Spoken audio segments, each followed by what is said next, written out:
Assalamu alaikum everyone.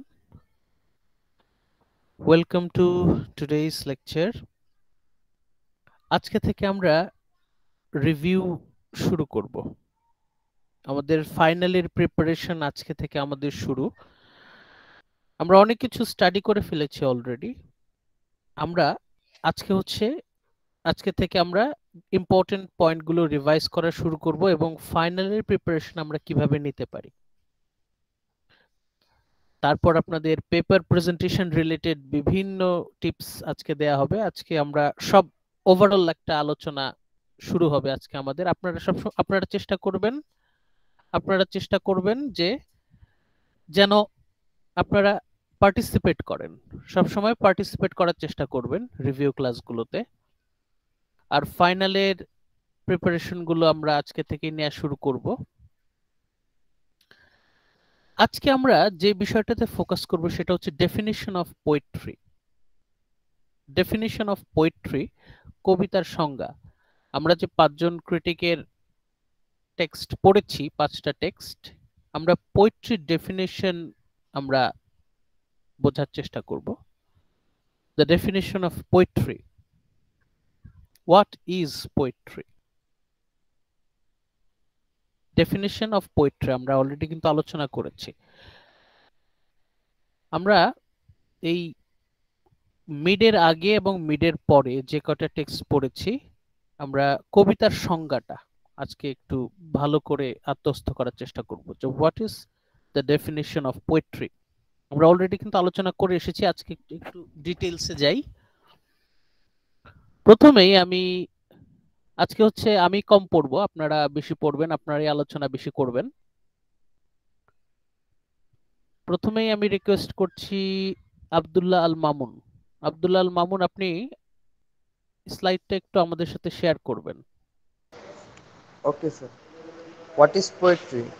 A medium of imitation, a form of art that seeks to duplicate or represent life. Can imitate life by representing character, emotion, action, or even everyday objects. Includes tragedy, comedy, epic, poetry, did hydrambic, poetry, and music. What differentiates this kind of poetry is the nature of their imitation. আচ্ছা মামুন, আপনার কি মনে হয় এইখানে Aristotle কবিতার সংজ্ঞা কিভাবে দিয়েছেন? সংজ্ঞাটা আমরা কিভাবে আনতে পারি? অ্যারিস্টটলের মতে পোয়েট্রির সংজ্ঞা কি, ডেফিনিশন কি হতে পারে? Sir, poetry is a medium. Sir, একটু সহজ করে বলেন তো, মানে ওভারঅল এখান থেকে আপনার একটা আইডিয়া নিয়ে বলেন।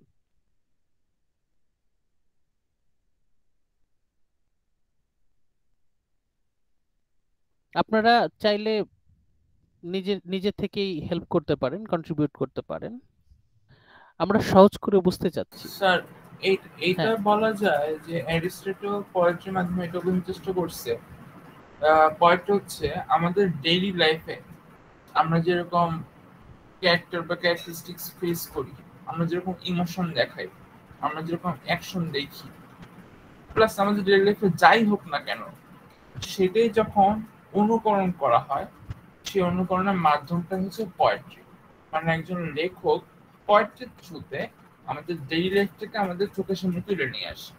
হ্যাঁ, আমাদের জীবনের প্রতিফলন, তাই তো? ইমিটেশন অফ লাইফ, অনুকরণ, প্রতিফলন Yes, না sir. বলে এখানে বলছে অনুকরণ। কবিতার মাধ্যমে অনুকরণ করছে, কি অনুকরণ করছে? জীবনকে, বাস্তবতাকে। জীবনকে কিভাবে অনুকরণ করছে?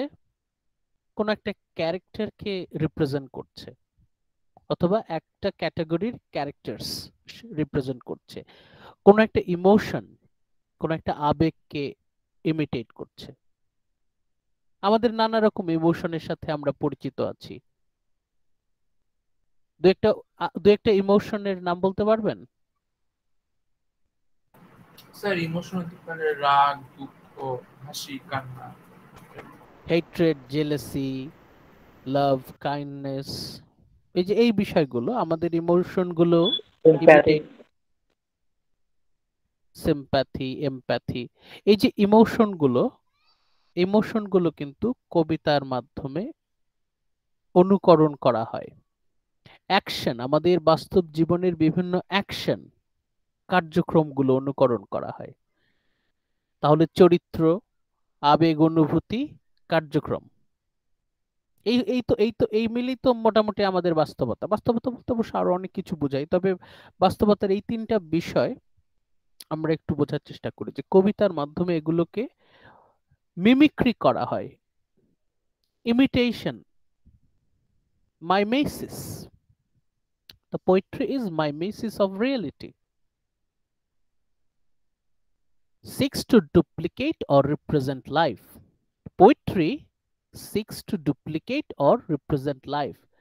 Life কে ডুপ্লিকেট করতে পারে, এই মিমিক মানে ইমিটেশনের আরেকটা সিনোনিম বলতে পারি।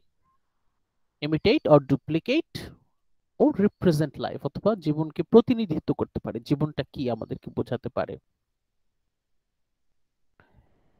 ইমিটেশন কোথায় কোথায় হতে পারে? ক্যারেক্টার ইমিটেশন হতে পারে। আমাদের বাস্তব জীবনে তো আমরা নানা ধরনের চরিত্রের মুখোমুখি হই, বিভিন্ন ধরনের মানুষের সাথে আমাদের পরিচয় হয়। আমরা অনেক ধরনের মানুষের সাথে আমরা পরিচিত হই, এই মানুষদেরকে অনুকরণ করা। আমরা আমাদের জীবনে অনেক ইমোশনস এক্সপিরিয়েন্স করি, আমাদের সেই আবেগ অনুভূতিগুলোর ইমিটেশন। সারা জীবনে আমরা বহু অ্যাকশন ইমপ্লিমেন্ট করি, অনেক কার্যক্রমের মধ্য দিয়ে আমাদের জীবন যাপন করি, সেগুলোকে আমরা ইমিটেট করতে পারি। তাহলে রিপ্রেজেন্ট করা, ডুপ্লিকেট করা, ইমিটেট করা। Duplicate, imitate, represent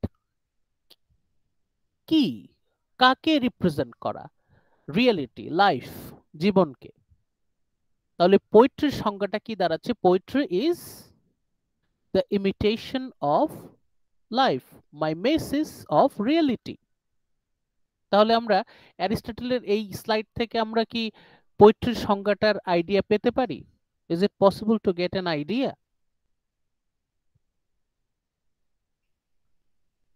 Yes, sir. একদম ক্লিয়ার আইডিয়া রাখবেন, একদম পরিষ্কার ধারণা রাখবেন, একদম সহজ করে বোঝার চেষ্টা করবেন। অ্যারিস্টটলের মতে পোয়েট্রি হচ্ছে, অ্যারিস্টটলের মতে poetry is the imitation of life, mimesis of reality, representation of characters, emotions, actions, or imitation of everyday object। আমাদের দৈনন্দিন জীবনের বিভিন্ন অবজেক্টকে আমরা কবিতার মাধ্যমে অনুকরণ করতে পারি। আপনারা একটা জিনিস খেয়াল করেন, যে কোনো একটা কবিতা, যে কোনো কবিতা আপনার ডেইলি লাইফের যে, আমি আপনাদের সামনে খুবই বিখ্যাত একটা কবিতা শেয়ার করছি, এটা এটা আপনারা আশা করি সবাই পড়েছেন, সনেট 18। আপনারা কি নাম শুনেছেন কবিতার? Yes, sir. সনেট 18। আমরা সনেট 18 কবিতাতে একটু ফিরে যাই। সনেট 18 দেখা যাচ্ছে কি? Yes, sir. You can see. Is it visible to everyone? Sir লেখার ফন্টটা আরেকটু বড় করা যায়? হ্যাঁ, আর একটু বড় আশা করি Yes, করা sir. যাবে। জি স্যার, এখন ক্লিয়ারলি দেখা যাচ্ছে। এখন সমস্যা হচ্ছে কি যে যে এই যে উপরের ট্যাবটা প্রবলেম করছে। আচ্ছা, স্যার আরেকটু ছোট করলে মনে হয় না সমস্যা হবে। না এই যে জুম ইন করলে সমস্যা Sir, কি, you can do it. এই যে টাইটেল গুলো, এই স্ক্রল বারটা থেকে যায়, সমস্যা এই জায়গায়। আচ্ছা দেখি আমি অন্য একটা ওয়েবসাইট থেকে আপনাদেরকে দেখাতে পারি কিনা।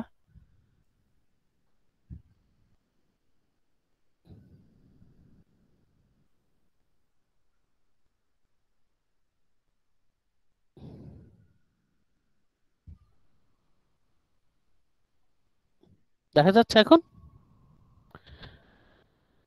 Is it visible? Shall I Yes, yes, compare obviously. thee to a summer's day? আপনারা সবাই এটা পড়ে এসেছেন কবিতাটা। এখন এই কবিতাটায় আমরা ওই যে অ্যারিস্টটল সংজ্ঞাটা দিয়েছেন না, যে mimesis of reality, representation of life, সেই জিনিসগুলো আমরা একটু খোঁজার চেষ্টা করব। টাইটেলটাই দেখেন, shall I compare thee to a summer's day. খুব ভালো করে খেয়াল করেন টাইটেলটা কি। আমি কি তোমাকে তুলনা করব গ্রীষ্মের এক দিনের সাথে? প্রথমেই বলছে তুলনার কথা, প্রথমেই তুলনার কথা বলছে। এই যে তুলনা তুলনা তুলনা করা, এটা কিন্তু এক ধরনের মাইমেসিস। যখন আপনি কাউকে কোনো কিছুর সাথে তুলনা করবেন, বাই ডিফল্ট সেটা হয়ে যাচ্ছে মাইমেসিস, রিপ্রেজেন্টেশন, ডুপ্লিকেশন। শেক্সপিয়ার তার খুব ঘনিষ্ঠ একজন কাছের মানুষকে গ্রীষ্মের দিনের সাথে তুলনা করছেন। এখন আমাদের দেশে গ্রীষ্ম মানে তো খুব অসহ্য গরম, আমরা সহ্য করতে পারি না, কিন্তু ইংল্যান্ডে গ্রীষ্মের দিন মানে কিন্তু বেশ চমৎকার। মানে আমরা শীতের সকালটাকে যেভাবে অ্যাপ্রিসিয়েট করি না, আমাদের কাছে শীতের সকালটা যেরকম আনন্দময় সুখের, ওদের কাছে সামার্স ডেটা হচ্ছে আনন্দময়। মানে ওরা তো বেশিরভাগ সময় খুব ঠান্ডার মধ্যে থাকে, মানে অসহ্য ঠান্ডা, কিন্তু ইংল্যান্ডে সামার্স ডে ওদের কাছে খুবই আরামদায়ক, খুবই মানে পছন্দের, খুবই সুখের একটা সময়। শেক্সপিয়ার তার খুব কাছের একজন মানুষকে সামার্স ডে এর সাথে তুলনা করছেন। তুলনা করছেন এখানেই কিন্তু ওই যে তার বন্ধুকে, এই যে তার যে বন্ধুকে সে তুলনা করছেন, এখানে কিন্তু ওই যে মাইমেসিস চলে আসছে। আপনি যখনই কাউকে কোনো কিছুর সাথে তুলনা করবেন অথবা কোনো কিছুর সাথে কোনো কিছু কম্পেয়ার করবেন, বাই ডিফল্ট সেটা হয়ে যাচ্ছে মাইমেসিস। তার মানে উইলিয়াম শেক্সপিয়ারের যে কবিতার টাইটেল, সনেট 80 টাইটেল, যেটা প্রথম যে সেন্টেন্স, এটার মধ্যেই আমরা কিন্তু ওই যে অ্যারিস্টটল কবিতার সংজ্ঞা দিয়েছেন না, তার কিন্তু একটা ছাপ পাচ্ছি। আমরা এই কবিতাটা সবাই পড়েছি। Shall I compare thee to a summer's day? Thou art more lovely and more temperate. এখন এই যে সেন্টেন্সটা দেখেন, অ্যারিস্টটল কি বলছেন, যে you are lovelier and more temperate than a summer's day. যদিও আমি তোমাকে গ্রীষ্মের দিবসের সাথে, একটা গ্রীষ্মের দিনের সাথে তুলনা করছি, কিন্তু তুমি তার থেকেও বেশি, you are more lovely, you are more temperate. এখন এই যে শেক্সপিয়ার তার খুব কাছের একজন মানুষের দুটো বৈশিষ্ট্য কিন্তু আমাদের সামনে তুলে ধরছেন, তাই না? শেক্সপিয়ারের যে বন্ধু মোর লাভলি, কোয়ালিটি, এবং মোর টেম্পারেট। তাহলে শেক্সপিয়ার তার বন্ধুর দুটো কোয়ালিটি আমাদের সামনে তুলে ধরছেন। বন্ধুকে তো আর আমাদের সামনে তুলে ধরা সম্ভব না, শেক্সপিয়ার তার খুব কাছের একজন মানুষের দুটো কোয়ালিটি আমাদের সামনে তুলে ধরছেন, মোর লাভলি, মোর টেম্পারেট। এখানে এই সেন্টেন্সটার মাধ্যমে তাহলে আমরা বলতে পারছি যে Shakespeare is representing a special person. Represent করছেন না? আপনারা কি বুঝতে পারছেন? Yes, sir. একটু ভালো করে বোঝার চেষ্টা করুন, ফিল করার চেষ্টা করুন যে শেক্সপিয়ার কিন্তু তার একজন খুব ঘনিষ্ঠ বন্ধুকে রিপ্রেজেন্ট করার চেষ্টা করছেন। তখনকার সময় তো ফটোগ্রাফ ছিল না, ফটোগ্রাফ দিয়েও কিন্তু একজন মানুষকে রিপ্রেজেন্ট করা সম্ভব হয় না। আপনি যদি একজন মানুষের খুব নিখুঁত, মানে ধরেন 576 মেগাপিক্সেলের খুব পাওয়ারফুল একটা ক্যামেরা দিয়ে আপনি একজন মানুষের ছবি তুললেন, একদম পারফেক্ট ফটোগ্রাফ, অথবা তাকে নিয়ে পুরো একটা 3 ঘন্টার একটা ডকুমেন্টারি বানালেন, তারপরেও কিন্তু দেখা যায় অনেক সময় আমরা একজন মানুষকে পুরোপুরি ফুটিয়ে তুলতে পারি না, পোর্ট্রে করতে পারি না। এখন সেটা তো অনেক জটিল ব্যাপার, কিন্তু শেক্সপিয়ার এখানে একজন বিশেষ ব্যক্তিকে রিপ্রেজেন্ট করার চেষ্টা করছেন না, thou art more lovely and more temperate। কিভাবে রিপ্রেজেন্ট করার চেষ্টা করছেন? কিভাবে রিপ্রেজেন্ট করার চেষ্টা করছেন যে তার দুটো বিশেষ গুণ এখানে প্রকাশ করছেন। নেক্সট সেন্টেন্সে দেখেন, rough winds do shake the darling buds of May। মে মাসে খুব প্রচন্ড বাতাস হয়, রাফ উইন্ডস, এবং সেই বাতাসে ডার্লিং বার্ডস, ফুলের গাছের ডাল খুব ভয়ঙ্কর ভাবে নড়তে থাকে। এখন এই জায়গাটায় আমরা একটা ন্যাচারাল ফেনোমেনা, তার পোর্ট্রায়াল দেখতে পাচ্ছি। ইমেজারি, কি কি ইমেজ আমরা এখানে পাচ্ছি? ভিজুয়াল ইমেজারি পাচ্ছি, চোখের সামনে দেখতে পাচ্ছি যে প্রচন্ড বাতাসে গাছের ডাল খুব নড়াচড়া করছে, ভয়ঙ্কর ভাবে নড়াচড়া করছে, এমন জোরে বাতাস হচ্ছে যে গাছের ডাল প্রায় মনে হয় ভেঙে যাবে এরকম। Rough winds do shake the darling birds of May. এই যে পোর্ট্রায়ালটা একটু ভালো করে খেয়াল করেন, এখানে শেক্সপিয়ার কিন্তু নেচারকে রিপ্রেজেন্ট করছেন, এই একটা সেন্টেন্সের মাধ্যমে প্রকৃতিকে কিন্তু ফুটিয়ে তোলার চেষ্টা করছেন, তাই না? শেক্সপিয়ার ইন দিস পোয়েম, এই কবিতায় শেক্সপিয়ার কিন্তু প্রকৃতিকে রিপ্রেজেন্ট করার চেষ্টা করছেন, ইলাস্ট্রেট, পোর্ট্রে, ফুটিয়ে তোলার চেষ্টা করছেন। এবং এই যে কথাটা দেখেন, rough winds do shake the darling birds of May,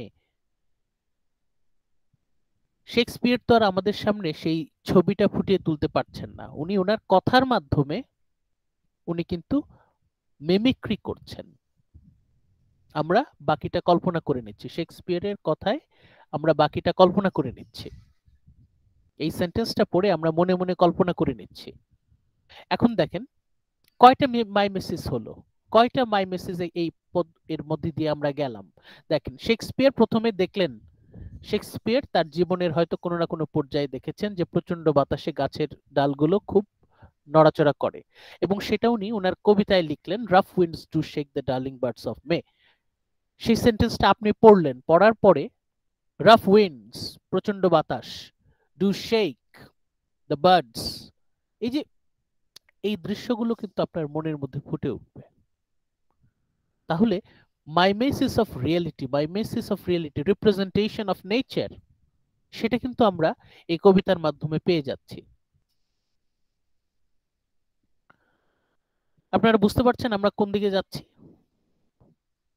কোন দিকে যাচ্ছি আমরা বুঝতে পারছেন?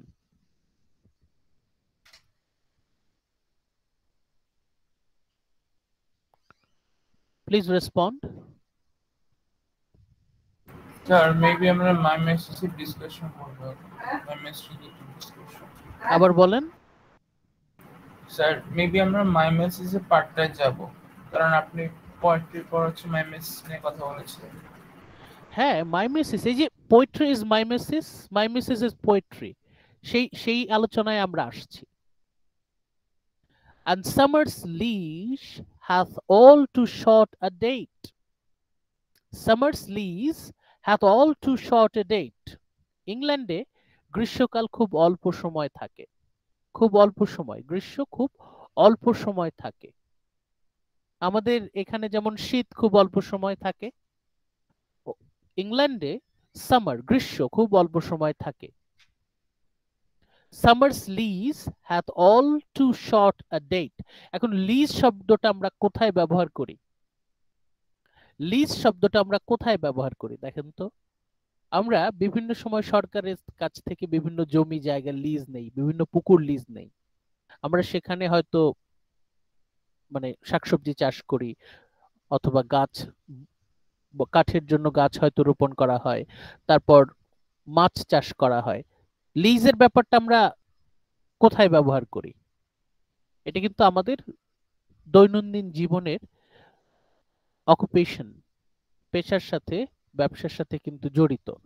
যখন এখানে বলছে সামার্স লিজ, মানে হচ্ছে সামার কতদিন পর্যন্ত থাকবে, hath all too short a date. এই যে এই কথাটার মধ্যে দেখেন তো, এটা গ্রীষ্ম খুব কম সময়ে, খুব অল্প সময়ের মধ্যে গ্রীষ্ম চলে যায়, এই যে আইডিয়াটা, এটাও কিন্তু মাইমেসিস অফ রিয়েলিটি। এই যে আইডিয়াটা যে গ্রীষ্ম ইংল্যান্ডে খুব কম সময়ের জন্য থাকে, this is also a mimesis. Sometimes too hot the eye of heaven shines. আপনারা এই দ্য আই অফ হেভেন, আশা করি এই মেটাফোর স্টাডি এটা মনে আছে। Too hot the eye of heaven shines, এখানে আই অফ হেভেন বলছে, এখানে আমরা কোনো অ্যাজ অর লাইক দেখতে পাচ্ছি না। This is not A simile, this is a metaphor. এই যে মেটাফোর, সূর্যকে বলা হচ্ছে দ্য আই অফ হেভেন। এই যে সান না বলে শেক্সপিয়ার বলছেন the eye of haven, the eye of heaven shines. তার মানে সূর্যকে তুলনা করা হচ্ছে কিসের সাথে? দ্য আই অফ হেভেনের সাথে, এবং কম্প্যারিজনটা কিন্তু implicit. Simile metaphor, simile metaphor, এই যে এর মাধ্যমে কিন্তু শেক্সপিয়ার রিয়েলিটিকে, লাইফকে, বাস্তবতাকে ফুটিয়ে তোলার চেষ্টা করছেন। এখন এই আলোচনার পরিপ্রেক্ষিতে আমরা যদি ফিরে আসি, ইফ উই রিটার্ন, শেক্সপিয়ারের যে definition of poetry, what is poetry? Poetry is a medium of imitation. Poetry duplicates or represents life. Poetry কি করে? Either duplicate or represent life. Poetry can imitate life. কিভাবে? By representing character, emotion, action or even everyday objects. এই হচ্ছে অ্যারিস্টটলস definition of poetry, এবং সেটার আলোকে আমরা কিন্তু কানেক্ট করলাম, সনেট 18 কে কিন্তু আমরা কানেক্ট করে ফেললাম।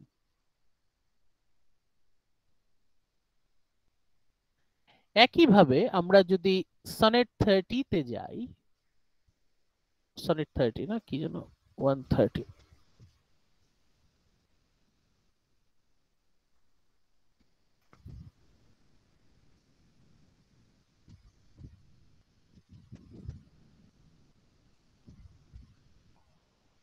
আশা করি আপনারা এটাও পড়েছেন।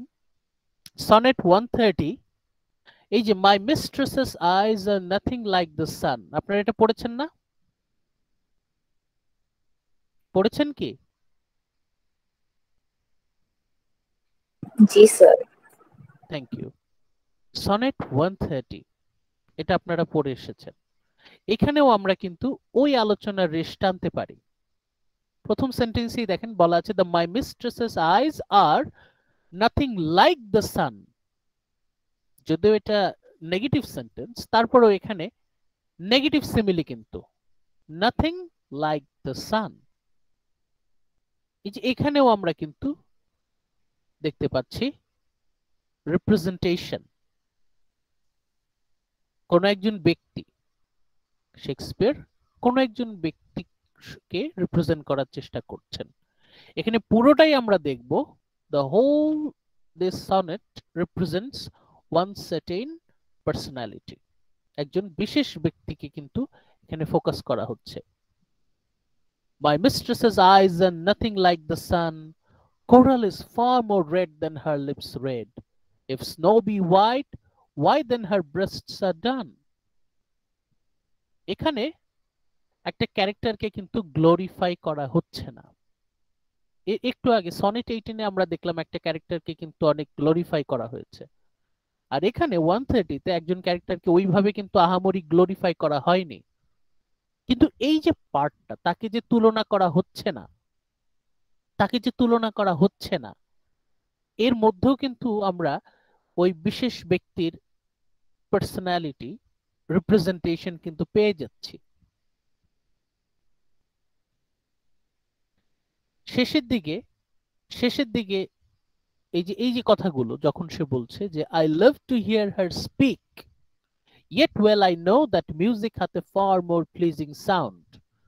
যদিও সঙ্গীত তার কথার থেকে অনেক বেশি মাধুর্যময়, তারপরেও তার কথা শুনতে আমার ভালো লাগে। I love to here her speak.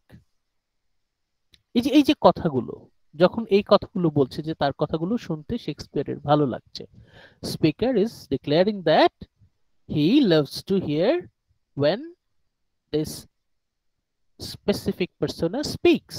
এই যে এই পার্টটাতে, এটাও কিন্তু এক ধরনের রিপ্রেজেন্টেশন।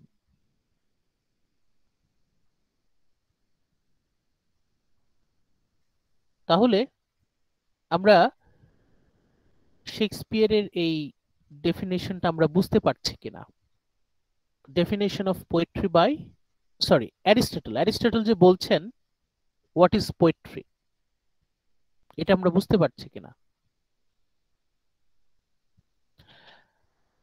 এখানে আমরা ফোকাস করছি কোন অংশটুকু? এই যে এই প্রথম দুটো পয়েন্ট, হোয়াট ইজ পোয়েট্রি, এই যে প্রথম দুটো পয়েন্ট আমি হাইলাইট করছি, এই দুটোতে আপনাদের কারো কোনো কনফিউশন আছে কিনা? আমরা তারপরে সামনে এগিয়ে যাব।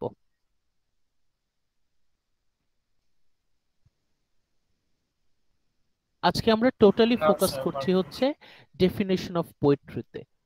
এই যে আমরা এতগুলো টেক্সট পড়লাম, 5টা টেক্সট পড়লাম, এই 5টা টেক্সটে আমরা কবিতার সংজ্ঞা, তারা কবিতার সংজ্ঞা কিভাবে দিচ্ছেন, what is the definition of poetry, এই বিষয়টা আমরা ফোকাস করার চেষ্টা করছি। এটা আমরা একটু বুঝতে পারার চেষ্টা করব আর কি। আচ্ছা, এখন লেটস মুভ অন।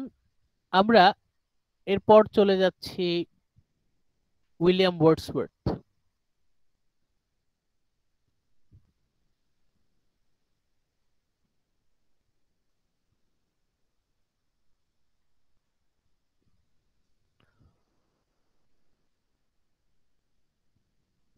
আমি হাইলাইট করছি কিছু অংশ,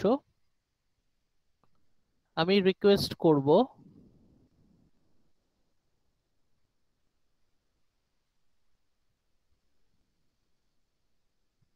সাবিকুন নাহার, শুনতে পাচ্ছেন? সাবিকুন নাহার,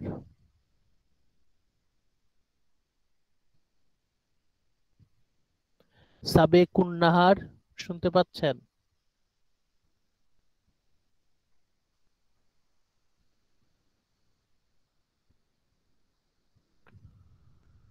রিফা সুলতানা সুমি শুনতে পাচ্ছেন? রিফা সুলতানা,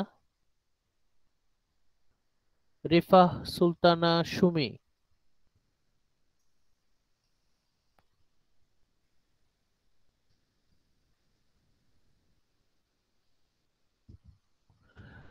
নাজিমউদ্দিন লিমান শুনতে পাচ্ছেন? লিমান, জি স্যার। হাইলাইট করা অংশগুলো একটু পড়বেন তো, হাইলাইট করা অংশটুকু। জি sir. For Wordsworth, poetry must reflect spontaneity and an overflow of স্পন্টেনিটি spontaneity and an overflow of powerful feelings. Passion is vital, as are mood and temperament. Although poetry must emerge from spontaneity, it must not be written spontaneously. Rather, Wordsworth asserts that a poem should be the result of long and deep reflection. Okay, thank you লিমান। এটা already আমরা আলোচনা করে ফেলেছি, তারপরেও আমরা আবারও আলোচনা করছি। উই আর এগেইন ডিসকাসিং এটা কি, the definition of poetry by William Wordsworth. Wordsworth কবিতার সংজ্ঞা কি দিয়েছেন?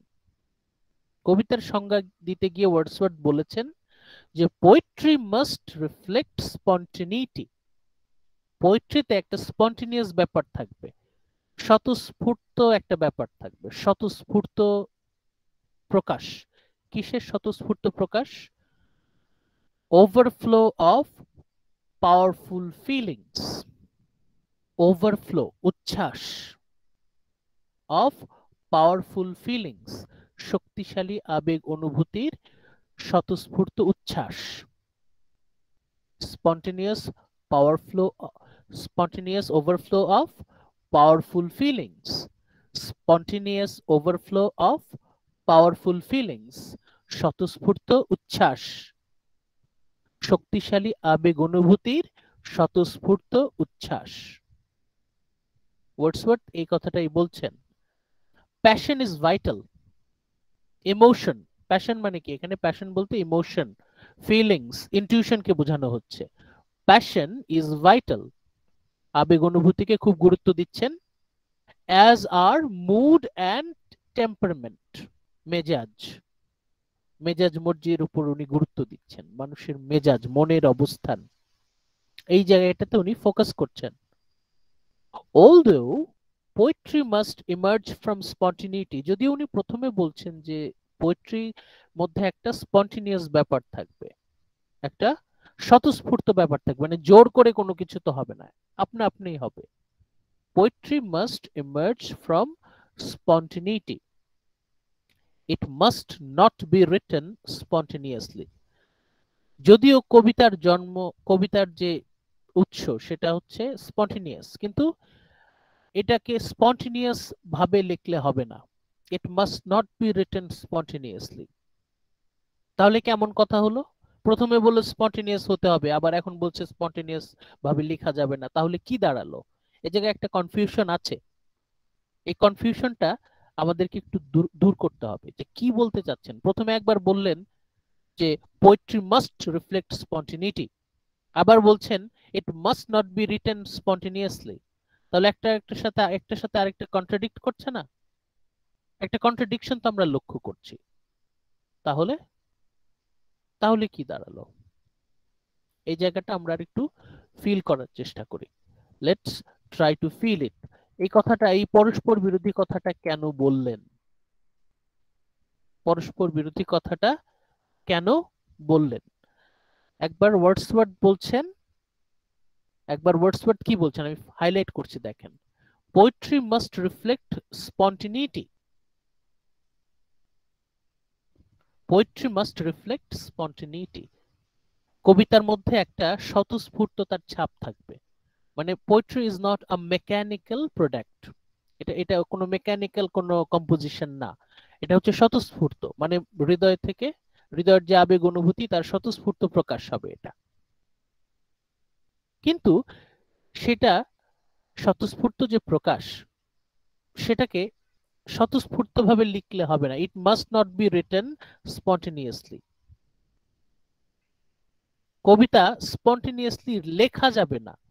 আপনার ফিলিংস গুলোর স্পন্টেনিয়াস যে ফিডব্যাক, সেগুলো আপনি ভালো করে খেয়াল করবেন, কিন্তু কবিতা লেখার বেলায় খুব সাবধান হতে হবে। কবিতা মন যা চাইলো সেটাই লিখে ফেলা যাবে না।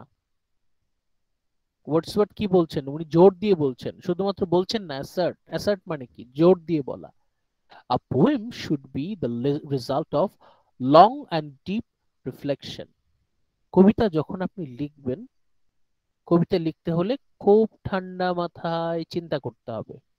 A poem should be the result of a long and deep reflection. খুব লম্বা সময় ধরে খুব গভীরভাবে চিন্তা ভাবনা করে তবেই আপনি লিখবেন। এখন অনেকেই এই দুইয়ের মধ্যে যে কনফ্লিক্ট সেটা ধরতে পারেন না। কোন কনফ্লিক্টটা? যে ওয়ার্ডসওয়ার্থের কথা মানে পড়ে মনে হয়, ওনার ডেফিনিশনটা পড়ে মনে হয় এটা কনফ্লিক্টিং। কি কনফ্লিক্টিং? কোন অংশটা? ওয়ার্ডসওয়ার্থ যখন বলছেন যে poetry must reflect স্পন্টেনিটি and an overflow of powerful feelings, Wordsworth বলছেন যে poetry is spontaneous overflow of powerful feelings। এই কথাতে কারো কোনো আপত্তি নাই, এই কথাটা সবাই ধরতে পারছে। spontaneous overflow of powerful feelings, শক্তিশালী আবেগ অনুভূতির স্বতঃস্ফূর্ত উচ্ছ্বাস। এই যে এই বিষয়টাতে কারো কোনো আপত্তি নাই।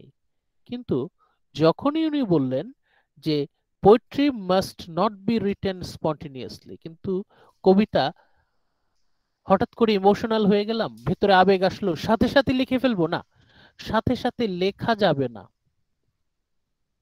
লেখার আগে one must go through a long and deep reflection, তার আগে মাথা ঠান্ডা রেখে চিন্তা করতে হবে। এই কথাটা ওয়ার্ডসওয়ার্থ বলছেন।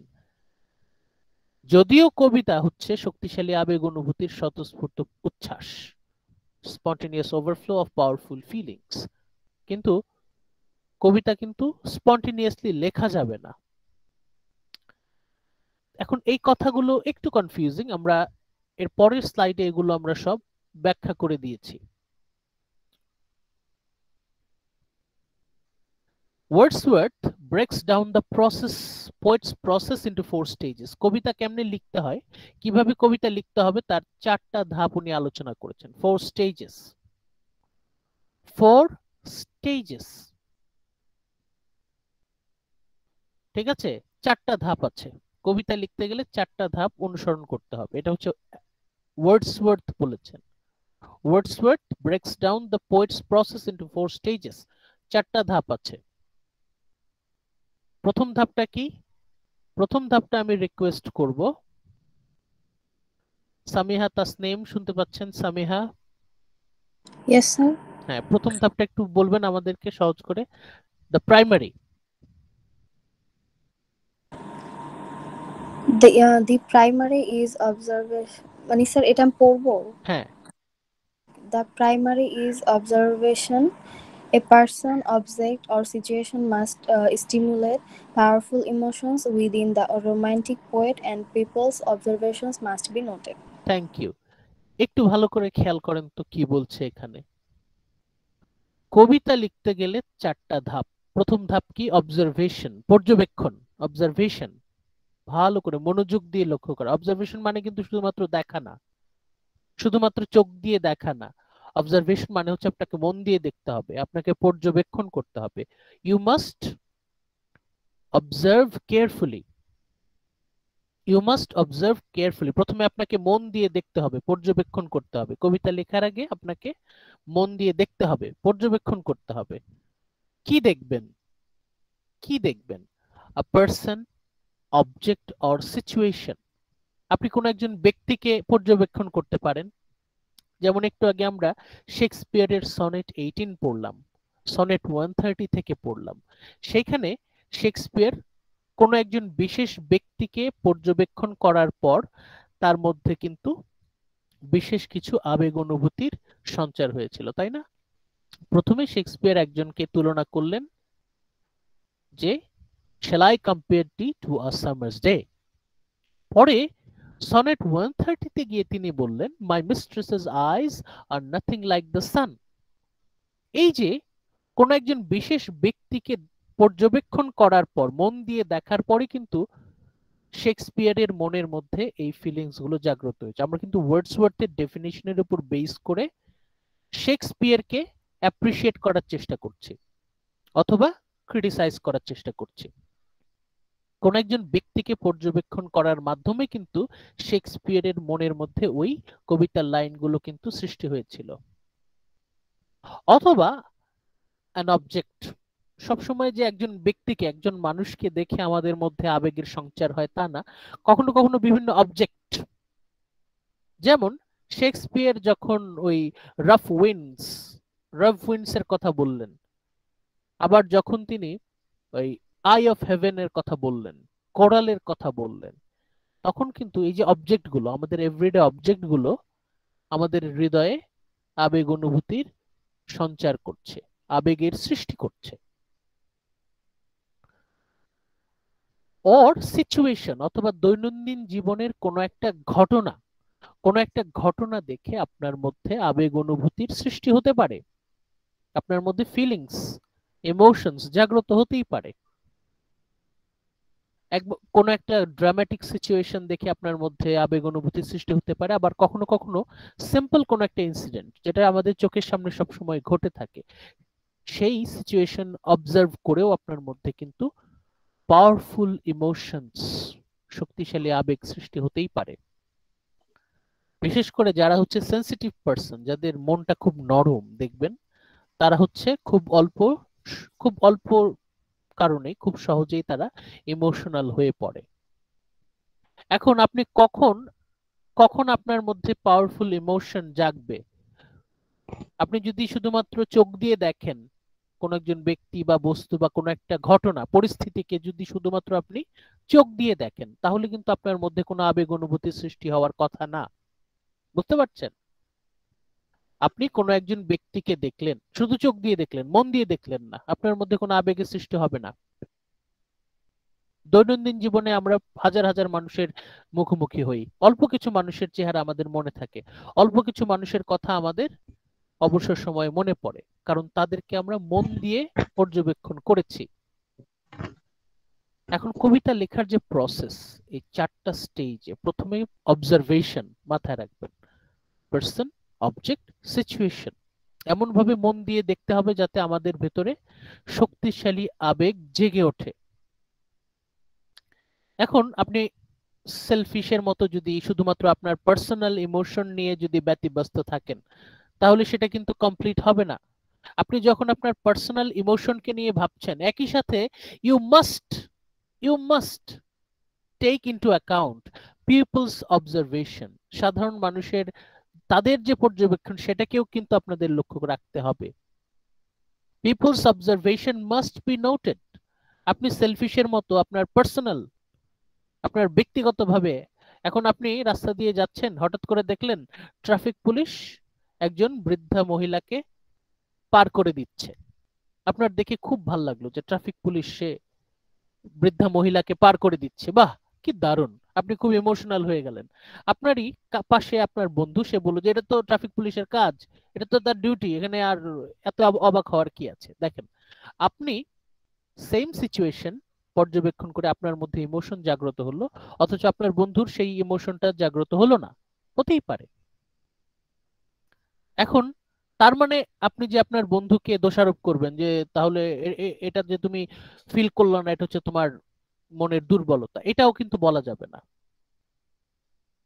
আপনার বন্ধু, আপনি যে জিনিসটা দেখে, আপনি যে পরিস্থিতি পর্যবেক্ষণ করে আপনি ইমোশনাল হয়ে গেলেন, আপনার ক্লোজ ফ্রেন্ড সেটা দেখে ইমোশনাল নাও হতে পারে, তাই বলে যে আপনি তাকে দোষারোপ করবেন এটা ঠিক না। You just note the people's observation, সাধারণ মানুষজন বিষয়টা কিভাবে দেখছে সেটাকেও আপনার খেয়াল রাখতে হবে। তার মানে এই না যে মানুষের কথা চিন্তা করতে গিয়ে আপনি আপনার পার্সোনাল ইমোশনের কথা সব ভুলে যাবেন, সেটাও কিন্তু ঠিক না। মানে আপনার অবজারভেশনও থাকবে, একই সাথে আপনি খেয়াল রাখবেন যে সাধারণ জনগণ, পিপল, পাবলিক, আমজনতা, তারা কিভাবে ওই ব্যক্তি বা বস্তু বা পরিস্থিতিতে তারা কিভাবে তারা ফিডব্যাক দেয়, তাদের ইমোশনাল ফিডব্যাকটা কেমন, বুঝতে পারছেন? পর্যবেক্ষণ করাটা মানে কি? পর্যবেক্ষণ করা মানে হচ্ছে আপনি তো নিজের মন দিয়ে দেখবেন, পারলে অন্য মানুষদের মন দিয়েও দেখার চেষ্টা করবেন, বাট আপনি পুরোপুরি ফিল করার চেষ্টা করবেন আপনার ভেতরে কি কি ইমোশন কাজ করছে। যখন আপনি সেই বিষয়ে সচেতন হতে পারবেন, তখনই কিন্তু পর্যবেক্ষণ হবে, মন দিয়ে দেখা আর কি। এটা হচ্ছে আমাদের ফার্স্ট স্টেজ। কবিতা লেখার প্রথম ধাপ, আপনাকে দেখতে হবে, মন দিয়ে দেখতে হবে। কোন একজন ব্যক্তিকে দেখতে পারেন, কোন বস্তুকে দেখতে পারেন, অথবা বাস্তব জীবনের কোন একটা ঘটনা, ইনসিডেন্ট, এটাকে আপনি মন দিয়ে পর্যবেক্ষণ করবেন, মন দিয়ে দেখবেন।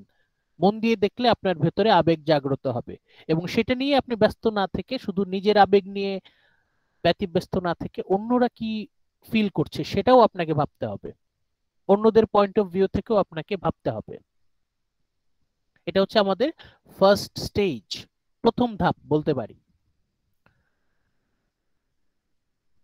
এরপরে আমি হাইলাইট করছি সেকেন্ড বুলেট পয়েন্ট, আমি হাইলাইট করলাম।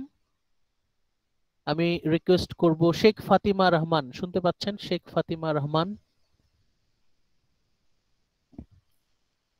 শেখ ফাতিমা রহমান,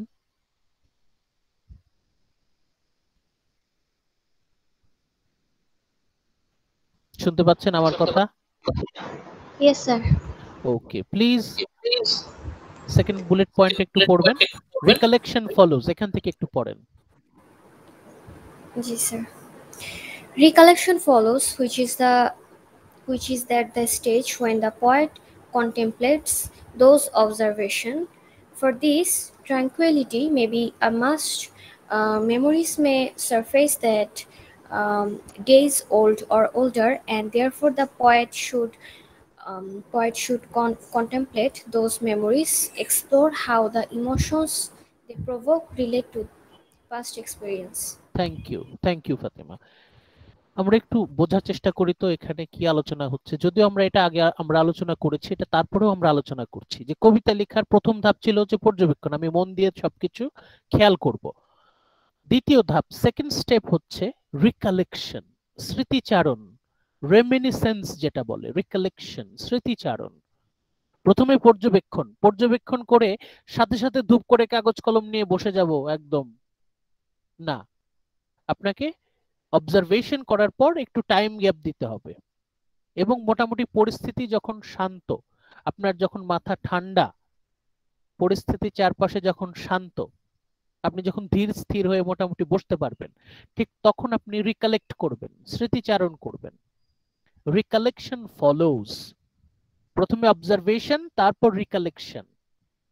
এই রিকালেকশন হচ্ছে এমন একটা স্টেজ যখন একজন কবি, the poet, contemplates those observation. ওই যে আপনি পর্যবেক্ষণ করেছেন, কোন একজন মানুষকে অবজার্ভ করতে পারেন, কোন একটা বস্তুকে অবজার্ভ করতে পারেন, কোন একটা সিচুয়েশনকে আপনি অবজার্ভ করতে পারেন, but a poet contemplates those observations. একজন কবি সেই অবজারভেশন গুলোকে উনি খুব ঠান্ডা মাথায় স্মৃতিচারণ করবেন। For this tranquility may B a must. আপনি যখন স্মৃতিচারণ করতে চাবেন, জি বলেন স্যার, মানে অনেক লেট হইলে তো দেখা যায় যে আমার কবিতাগুলো মনে আসে না, মানে লাইনগুলো আসে না মাথায়। যেগুলো আপনার মনে আসে না ওগুলো ইম্পর্টেন্ট না, ঠিক আছে? আপনার মন সবসময় যা কিছু ইম্পর্টেন্ট সেটা মনে রাখে, নিজের তাগিদে মনে রাখে। এখন আপনার মনটাকে ওইভাবে ট্রেন আপ যদি করতে পারেন, দেখবেন যেটা গুরুত্বপূর্ণ সেটা তার মনে থাকবে। আমরা যখন অনেক বেশি ইমোশনাল হয়ে যাই তখন অনেক ফলস, অনেক ফেক, অনেক ভুল ইমোশন আমাদের মধ্যে কাজ করে। তখন আমরা হয়তো ছেলে মানুষের মতো কাজ করি, সেলফিশের মতো কাজ করি। কিন্তু আমরা যখন মাথা ঠান্ডা করি, বলি না যে মাথা ঠান্ডা করো, মাথা ঠান্ডা করো, আমরা যখন মাথা ঠান্ডা করি, when there is a tranquil situation, তখন সেই অবজারভেশন গুলো থেকে আমরা ছেকে ছেকে ভুল ইমোশন, ফেক, ফলস ইমোশন গুলো আমরা বাদ দিতে পারি।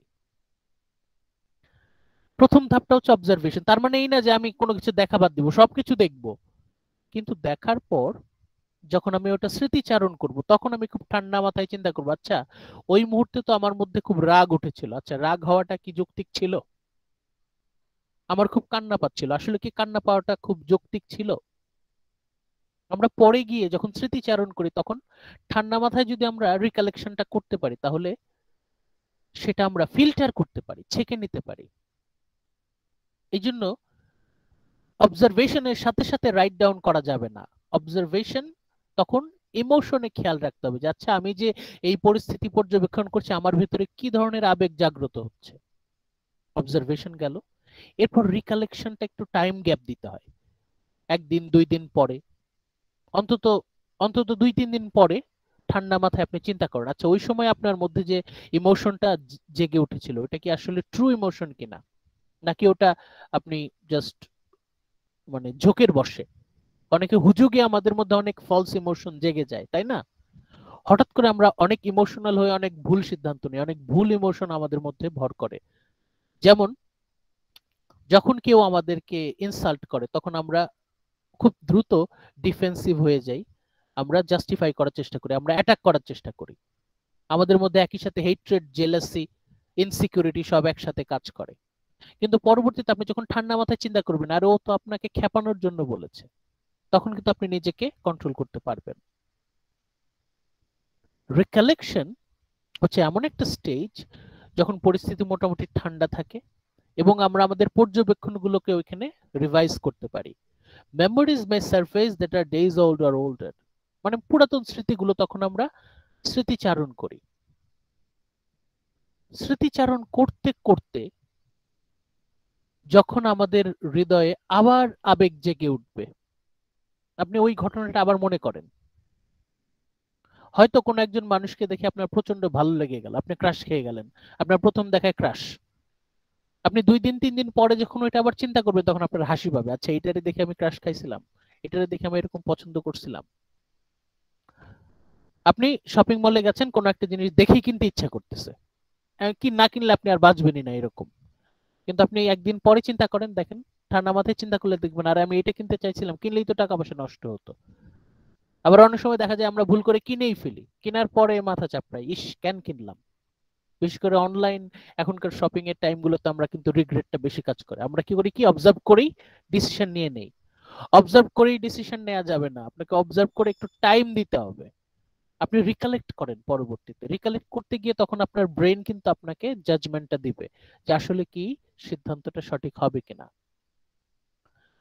Therefore the poet should contemplate those memories, আপনাকে স্মৃতিচারণ করতে হবে, সেখান থেকে ঠান্ডা মাথায় চিন্তা করতে হবে, কন্টেমপ্লেট, খুব ধীরস্থির ভাবে চিন্তা করতে হবে, to explore how the emotions they provoked relate to past experience. আপনি এখন অতীতের স্মৃতিটা আরেকটু মনে করেন, স্মৃতিচারণ করেন, দেখবেন আপনার যে ট্রু সত্যিকারের ইমোশনটা আবার জাগবে, যেটা ফলস ইমোশন সেটা আর জাগবে না, যেটা ট্রু ইমোশন সেটা আবার জাগবে। সত্যিকারের ইমোশন সেটা সব সময়ের জন্য সত্য, সেটা যেটা সত্যি, যেটা সত্যিকারের ইমোশন, সত্যিকারের আবেগ, সেটা কিন্তু জেগে উঠবে, সেটার পরিবর্তন হবে না। আর ফলস ইমোশন কিন্তু আপনার সকালে একরকম লাগবে, বিকালে একরকম লাগবে, পরের দিন আরেক রকম লাগবে, 2 দিন পরে অন্যরকম লাগবে। ফেক ফলস ইমোশন গুলো কিন্তু টেকে না, হারিয়ে যায়, আর সত্যিকারের ইমোশন গুলো থেকে যায়। আপনি স্মৃতিচারণ করবেন, দেখবেন আপনার মধ্যে কোন ইমোশনটা জাগছে।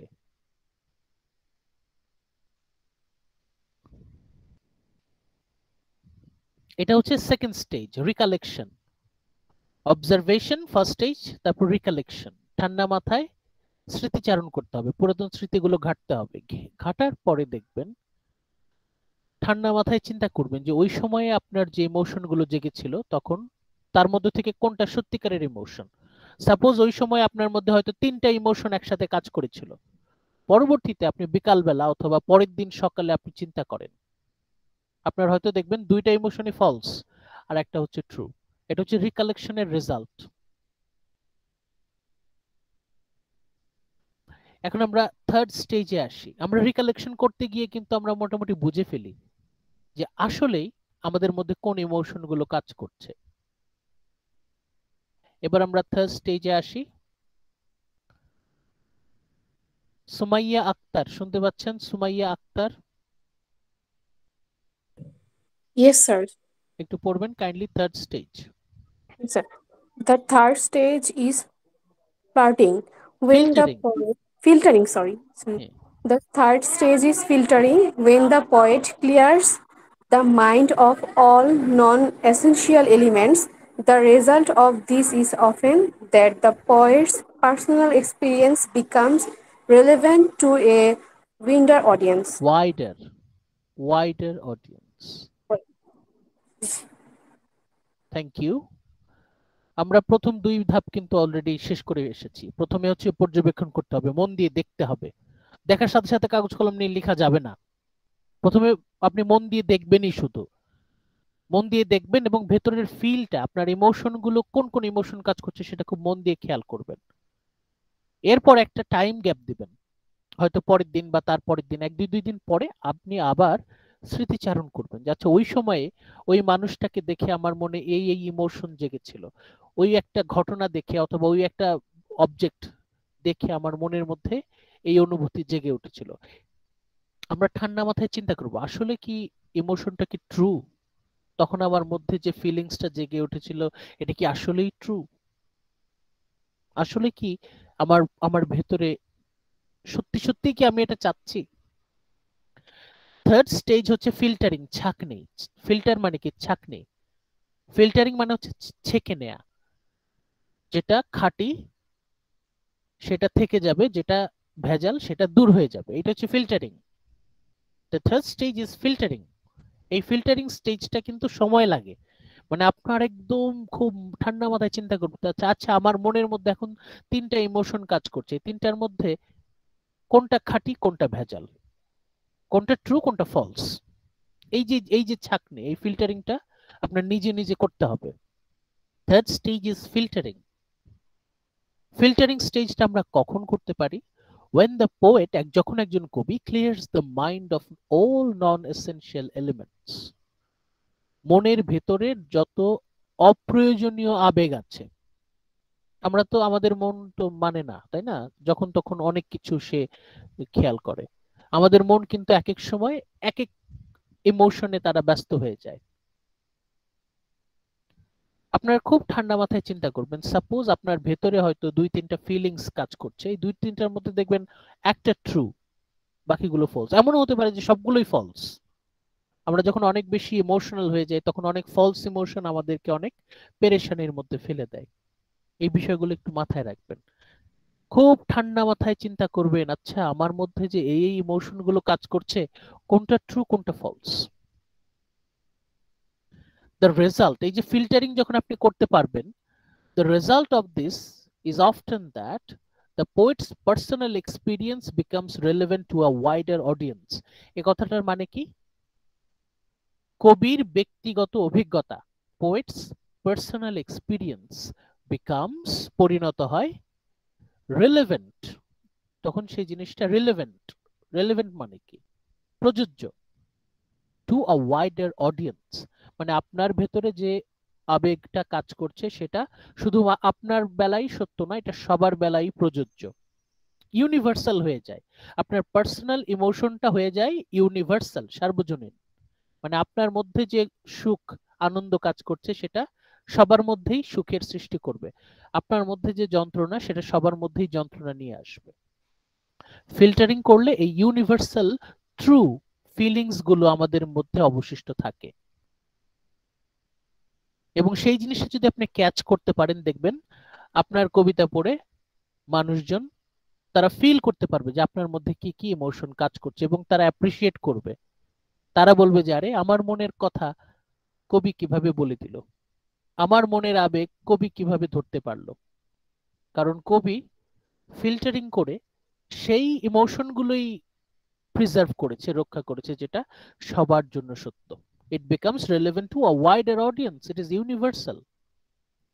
এবং যারা সেই ইউনিভার্সাল ইমোশনটা টাচ করতে পারে, কানেক্ট করতে পারে, যারা সেই ইউনিভার্সাল ইমোশনটা টাচ করতে পারে, তারাই কিন্তু তাদের কবিতা দিয়ে হাজার হাজার বছর বেঁচে থাকেন। যেমন হোমারের ইলিয়াড আপনারা পড়বেন নেক্সটে, হোমারের ইলিয়াড যখন আপনারা পড়তে যাবেন তখন দেখবেন যে প্রায় 3000 বছর আগে, অলমোস্ট 3000 ইয়ার্স এগো, মানুষ এই মহাকাব্য পড়ে ইমোশনাল হয়ে যেত। এই 2021 সাল আপনি যখন হোমারের ইলিয়াড পড়বেন তখনও আপনার মধ্যে ইমোশন জাগবে। আবার 5000 বছর পর যদি কেউ এই মহাকাব্যটি পড়তে সমর্থ হয় তখন তাদেরও মনের মধ্যে ইমোশন জেগে উঠবে। কিছু ইউনিভার্সাল ক্লাসিক ইমোশন, টাইমলেস, সেই বিষয়গুলো যদি কবি ক্যাপচার করতে পারে তার কবিতা কিন্তু টিকে থাকবে। শুধু কবিতা না, এটা যে কোনো কিছুর বেলায় প্রযোজ্য। সবাই ফিল করতে পারবে, সবাই কানেক্ট করতে পারবে। সবাই যাতে কানেক্ট করতে পারে, সবাই যাতে আপনার ইমোশনকে রেসপেক্ট করে, সবাই যাতে আপনার ইমোশনকে রেসপেক্ট করে, সেই বিষয়টা আপনাকে খেয়াল রাখতে হবে। আপনার মনের মধ্যে যে ইমোশন গুলো কাজ করছে সবগুলো নিয়ে ব্যতিব্যস্ত হওয়া যাবে না, বরং তার মধ্যে কোনটা ঠিক, কোনটা ট্রু ইমোশন আর কোনটা ফলস ইমোশন সেটা কিন্তু বের করতে হবে। এই যে খাঁটি ইমোশন থেকে ভেজাল ইমোশনটাকে আলাদা করা, এটাকে বলা হয় হচ্ছে ফিল্টারিং। এটা হচ্ছে থার্ড স্টেজ। তাহলে প্রথম স্টেজ ছিল হচ্ছে অবজারভেশন, পর্যবেক্ষণ, মন দিয়ে দেখতে হবে। তারপরেরটা হচ্ছে একটা টাইম গ্যাপ দিয়ে, একটু সময় গ্যাপ দিয়ে পরের দিন বা তার পরের দিন রিকালেক্ট করতে হবে, স্মৃতিচারণ করতে হবে। স্মৃতিচারণ করতে গিয়ে আপনি দেখেন আপনার মনের মধ্যে সেম ফিলিংস কি জাগে কিনা। যদি সেম ফিলিংস জাগে তাহলে কিন্তু ফিল্টারিং এর মাধ্যমে সেটা টিকে যাবে, আর যদি সেম ফিলিংস না জাগে তার মানে ওটা হচ্ছে ভেজাল, ওটা বাদ দিতে হবে। ফিল্টারিং এর মাধ্যমে কিন্তু আপনার সত্যিকারের ইমোশন, সত্যিকারের আবেগ টিকে থাকবে, ভুল আবেগগুলো কিন্তু, যেগুলো মিথ্যা আবেগ, সেটা কিন্তু বাদ পড়ে যাবে। অবজারভেশন, রিকালেকশন, ফিল্টারিং, এবং ultimately it is not until the fourth and the end. একদম লাস্ট স্টেজ কোনটা? একদম লাস্ট স্টেজ হচ্ছে the poet should begin to compose. এখন কবিতা লিখতে বসো। মাথা গরম করে ইমোশনাল হয়ে কবিতা লেখা যাবে না, বরং মাথা ঠান্ডা করে টাইম একটু সময় দিয়ে আপনি নিজে ফিল করেন যে আপনার মধ্যে যে ইমোশন গুলো কাজ করছে এটা কি আসলে সত্যিকারের আবেগ কিনা, নাকি এটা ভেজাল আবেগ, true emotion or false emotion. The poet should begin to compose. The poet should begin to compose. কবি তখন লেখা শুরু করবেন। এবং তার কবিতা লেখার উদ্দেশ্যটা কি, এই যে দেখেন খুব ইম্পর্টেন্ট, মানে এটার সাথে কিন্তু আমাদের ওই ডেফিনেশন অফ পোয়েট্রির একটা খুব গভীর কানেকশন আছে। দ্য গোল, উদ্দেশ্যটা কি? To precise emotions. আমার ভেতরে যে সত্যিকারের একদম ট্রু অনেস্ট আবেগ সেটাকে আমি ফুটিয়ে তুলব। তাহলে এই যে আবেগকে ফুটিয়ে তোলা, আমরা আবার অ্যারিস্টটলের সংজ্ঞায় কিন্তু ফিরে যেতে পারি। ওই যে আবেগ, ইমোশনকে পোর্ট্রে করা, ইমোশনকে রিপ্রেজেন্ট করা, দেখেন কি সুন্দর একটা কানেকশন আমরা পেয়ে গেলাম। অ্যারিস্টটলের সংজ্ঞার সাথে ওয়ার্ডসওয়ার্থের সংজ্ঞার কিন্তু খুব গভীর একটা কানেকশন কিন্তু আছে। তারা কিন্তু একই কথাই বলছেন, কিন্তু ওয়ার্ডসওয়ার্থ একটু ডিটেইলে বলছেন।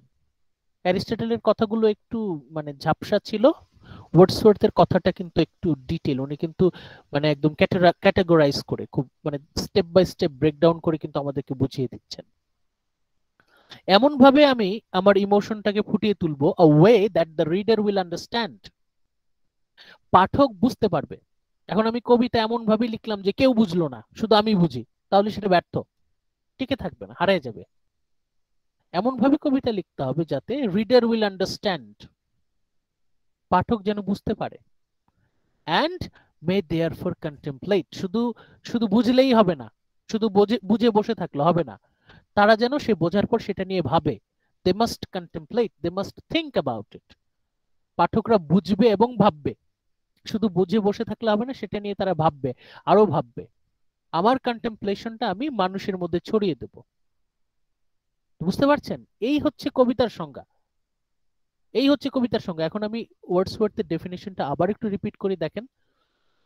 Spontaneous overflow of powerful feelings recollected in tranquility, এটা হচ্ছে তার অল্প কথায় ডেফিনিশন, কিন্তু এরপরে আরো কিছু কথা আছে, আমরা সেটা আপনাকে আবারও বলছি খুব অল্প কথায়, আপনারা চাইলে নোট করে রাখতে পারেন। Wordsworth is giving definition of poetry by saying that poetry is the spontaneous overflow of powerful feelings recollected in tranquility. It has 4 steps. কবিতা লেখার ধাপ 4টা। Poet's process we can break down into 4 stages. At first, observation. Second, recollection. Third, filtering. Fourth, composition. And composition will be in such a way, কবিতা লেখাটা এমন ভাবে হতে হবে, composition will be in such a way that the reader will understand, পাঠকরা বুঝতে পারবে, and contemplate, বুঝবে এবং ভাববে। তাহলে কবিতা হচ্ছে স্বতঃস্ফূর্ত উচ্ছ্বাস, শক্তিশালী আবেগ অনুভূতির স্বতঃস্ফূর্ত উচ্ছ্বাস, যেটা পরবর্তীতে রিকালেক্টেড ইন ট্রাঙ্কুইলিটি, যেটাকে স্মৃতিচারণ করা হবে একদম নিরিবিলি ঠান্ডা পরিবেশে। কবিতা লেখার 4টা ধাপ: পর্যবেক্ষণ, স্মৃতিচারণ, ছাকন, ফিল্টারিং মানে কি ছাকা, ছেঁকে নেয়া, এবং ফাইনালি কবিতা লেখা, রাইটিং, কম্পোজিশন। এবং এই ধাপে আসতে আসতে কবিকে একটা জিনিস মাথায় রাখতে হবে যে কবিতা যেন পাঠকরা পড়ে বুঝতে পারে এবং সেই কবিতা নিয়ে ভাবতে পারে। এই হচ্ছে ওয়ার্ডসওয়ার্থের সংজ্ঞা। এখন আমরা এই যে একটু আগে আমরা সনেট 130 নিয়ে যে কথা বললাম, আমি আপনাদের সাথে আবার শেয়ার করছি।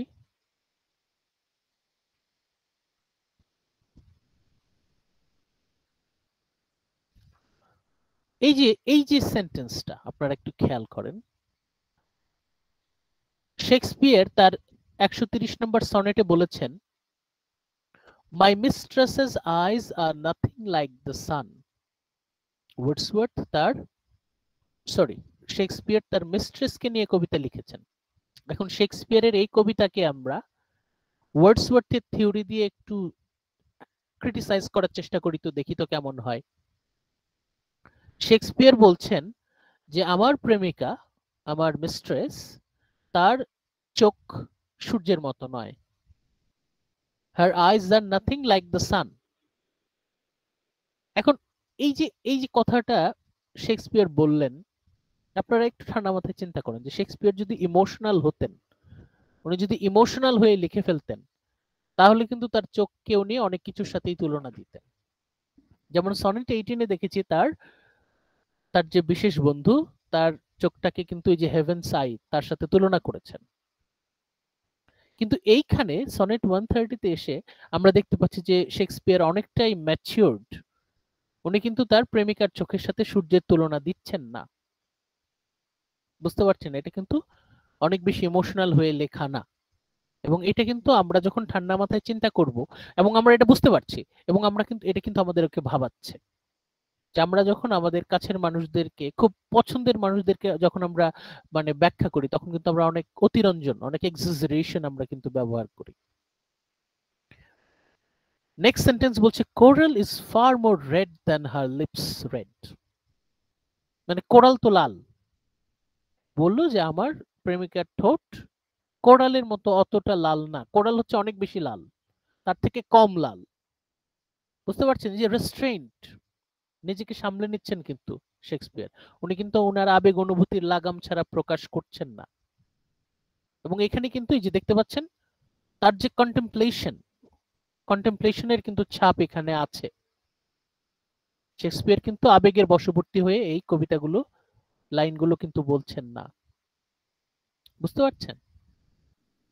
এইভাবেই আপনারা এই যে শেক্সপিয়ারের যে কবিতা লেখার 4টা ধাপ, পর্যবেক্ষণ, স্মৃতিচারণ, ছাকন এবং লেখন। Observation, recollection, filtering and composition. এবং কম্পোজিশন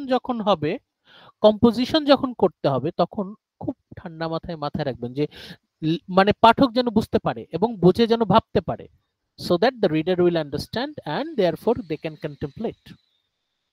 এই হচ্ছে ওয়ার্ডসওয়ার্থের definition of poetry. Wordsworth poetry definition দিচ্ছেন। আপনাদের কি এখানে কারো কোনো কনফিউশন আছে?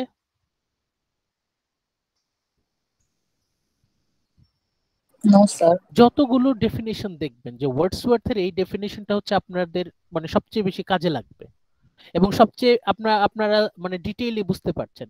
বাকিগুলো কিন্তু অনেক অ্যাবস্ট্রাক্ট। যেমন অ্যারিস্টটল যখন বললেন যে poetry is the mimesis of reality, imitation of life, we must represent character, object, action, এগুলোকে, ইমোশন, অনেক অ্যাবস্ট্রাক্ট। কিন্তু ওয়ার্ডসওয়ার্থ কিন্তু স্টেপ বাই স্টেপ মানে খুব চমৎকার একটা প্রসিডিওর দেখিয়ে দিয়েছেন যে কিভাবে কবিতা লিখতে হবে, কবিতা লেখার ধাপগুলো। এখন আমরা আসি, আমরা যখন কোলরিজ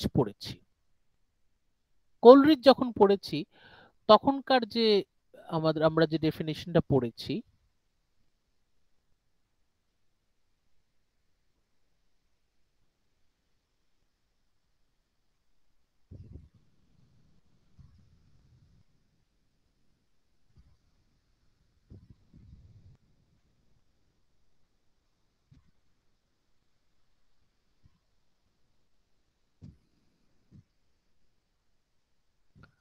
এটা নিয়ে আমরা বিস্তারিত আলোচনা করেছি। আজকে আমরা একটু রিভাইজ করি। পোয়েমের সংজ্ঞা কোলরিজ কিভাবে দিয়েছিলেন আপনারা দেখেন। এটা হচ্ছে এই যে আমাদের স্লাইডে যে প্যারাগ্রাফটা দেখছেন 1 2 3 4 5 5 নম্বর সেন্টেন্সে 5 নম্বর লাইনে এই যে কনসোনেন্ট উইথ ইট, তারপর থেকে দেখেন আ পোয়েম ইজ দাস। একটু পড়েন তো মৌমিতা, পড়েন তো একটু। মৌমিতা শুনতে পাচ্ছেন? আ পোয়েম ইজ দাস, এখান থেকে একটু পড়েন তো। A poem is thus that species of composition which is opposed to works of science by proposing for its immediate object pleasure, not truth, and from all other species having this object in common with it. It is discriminated by proposing to itself such delight from the whole as the incompatible with a distinct gratification অনেকগুলো কিছু লেখা আছে মমিতা, এখানে অনেক কথা লেখা আছে। আপনাকে কিন্তু ওই একদম রুটে কিন্তু কানেক্টেড থাকতে হবে যে আসল কথা উনি কি বলতে চাচ্ছেন। দেখেন, আ পোয়েম হচ্ছে এমন এক ধরনের রচনা যেটা যার ইমিডিয়েট অবজেক্ট হচ্ছে প্লেজার, আনন্দ দেয়া, যেটার ইমিডিয়েট উদ্দেশ্য হচ্ছে আনন্দ দেয়া। কবিতা হচ্ছে এমন এক ধরনের রচনা যার মূল উদ্দেশ্য হচ্ছে আনন্দ দেয়া। The primary objective of a poem is to give pleasure. এবং সেই কথাটাই বলছে যে ডিলাইট। কবিতা থেকে সামগ্রিকভাবে আমরা একটা ডিলাইট পাবো, একটা আনন্দ পাবো, প্লেজার পাবো, এবং প্রতিটা পয়েন্ট থেকেও আমরা প্লেজার পাবো। উনি কিন্তু এরপরে কবিতা নিয়ে আর কোনো কিছু বলছেন না ওইরকম, মানে ডিরেক্ট। কবিতা কাজ হচ্ছে আনন্দ দেয়া। ডেফিনেশন কিন্তু ওইভাবে আসেনি, যদিও উনি এটাকে পোয়েট্রির ডেফিনেশন হিসেবে দাবি করে এসেছেন। আমরা আরেকটু নিচে যদি যাই, দেখেন কবির সংজ্ঞা আছে, এটা একটু পড়েন তো Momita. The poet, The the poet poet described an in ideal perfection, brings the whole soul of man into activity, with subordination of its faculties to each other, according to their oath and dignity. He diffuses a tone and spirit of unity that blends and, as it were, fuses each into each, by that synthetic and magical power to which we have exclusively appropriated the name of imagination. খুবই জটিল করে উনি কথা বলেছেন। উনি পণ্ডিত মানুষ, তো উনি অনেক জটিল করে কথা বলেন, কিন্তু আমরা এত জটিল করে বুঝবো না, আমরা হচ্ছে সহজ করে বুঝি যে কবির কাজ কি। কবির কাজ হচ্ছে মানুষকে জাগানো, মানুষের আত্মাকে জাগানো, মানুষের ভেতরে যে আত্মাটা ঘুমিয়ে থাকে সেটাকে জাগিয়ে তোলা, মানুষকে স্বপ্ন দেখতে, কল্পনা করতে উদ্বুদ্ধ করা, প্রেরণা যোগানো, মানুষকে জাগিয়ে তুলবে, মানুষকে স্বপ্ন দেখতে, ইমাজিনেশন, কল্পনা করতে উৎসাহ দান করবে। এবং সবকিছুর মধ্যে যে একটা স্পিরিচুয়াল ইউনিটি আছে, এভরিথিং ইজ কানেক্টেড, এটা নিয়ে আমরা আলোচনা করেছিলাম। এভরিথিং ইজ কানেক্টেড, এই মহাবিশ্বে যা কিছু আছে সবকিছু কানেক্টেড। এখন যে এই বিষয়টা জানতে পারে সে কিন্তু তত ভালোভাবে, তত চমৎকারভাবে বাস্তবতাকে ফুটিয়ে তুলতে পারে। আর কল্পনাও কিন্তু বাস্তবতারই একটা অংশ। আমরা কল্পনা এবং বাস্তবতা দুটোকে আলাদা করি, কিন্তু আসলে কি আলাদা? বাস্তবতাই তো আমাদেরকে স্বপ্ন দেখতে উৎসাহী করে। তাহলে বাস্তবতার একটা ছায়া বলতে পারি আমাদের কল্পনা। Imagination is the shadow of reality, এবং একটার সাথে আরেকটাকে আমরা আলাদা করতে পারি না। এখন কোলরিজ বলছেন আমাদের কল্পনার জগৎকে ফুটিয়ে তুলতে হবে। সেটাও কিন্তু এক ধরনের মাইমেসিস, রিপ্রেজেন্টেশন, ডুপ্লিকেশন। কোলরিজ কল্পনার জগতে গুরুত্ব দিচ্ছেন যে আমরা এমন ভাবে কল্পনার জগৎটাকে ফুটিয়ে তুলবো যে কেউ যেন আনন্দ পায়। সেটাও কিন্তু মাইমেসিস। এখন আমরা খুব ছোট করে যদি দাঁড়ান, কুবলা খানের কিছু লাইন যদি আপনাদের সাথে শেয়ার করি। মিনিট,